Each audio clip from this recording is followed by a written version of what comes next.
आपण जर बघितलं तर काल अकोला जिल्ह्यातल्या वाडेगाव या ठिकाणी संतश्रेष्ठ श्री गजानन महाराजांची पालखी त्या ठिकाणी आली होती। वारकऱ्यासमवेत श्री नाना पटोले साहेब हे दर्शन घेण्यासाठी त्या ठिकाणी गेले असता पावसामुळे प्रचंड मोठा चिखल त्या ठिकाणी झाला होता। चिखलाने पाय माखलेले होते। आमच्या कार्यकर्त्यांना त्या ठिकाणी पाणी ओतत होता तर नानाभाऊ स्वतःच्या हाताने पाय धुवत होते। असं असताना देखील राष्ट्रवादीचे वाचाळवीर आमदार अमोल मेटकरी यांनी जाणीवपूर्वक नाना पटोलेंवरती टीका करण्याचं काल पाप या ठिकाणी केलं। ज्या अमोल मेटकरींवरती स्वतःच्या मतदारसंघामध्ये अकोला जिल्ह्यामध्ये स्वतःच्या आमदार फंडाचे कामं देण्यासाठी टक्केवारी घेतल्याचा आरोप त्यांच्याच पार्टीच्या पदाधिकाऱ्यांकडे होतो। शिवछत्रपतींचा इतिहास सांगण्यासाठी जे स्वतः पैसे घेतल्याचा आरोप त्यांच्यावर वारंवार होतो।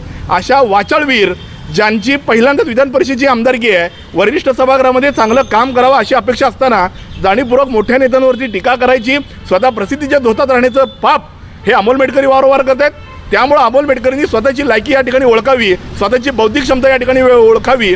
ज्या पार्टीचे 1 ते 14 खासदार करण्याचं पुण्य या ठिकाणी नानाभाऊ पटोलेंनी करून दाखवलंय, अशा नाना पटोले साहेबांवरती तुम्ही बोलताय, तुमची लायकी काय, तुमची राजकीय उंची काय? त्यामुळे स्वतः अमोल मेटकरी स्वतःची राजकीय लायकी, स्वतःची राजकीय उंची या ठिकाणी स्वतः तपासली पाहिजे आणि त्यानंतर नाना पटोलेवरती त्यांनी टीका केली पाहिजे।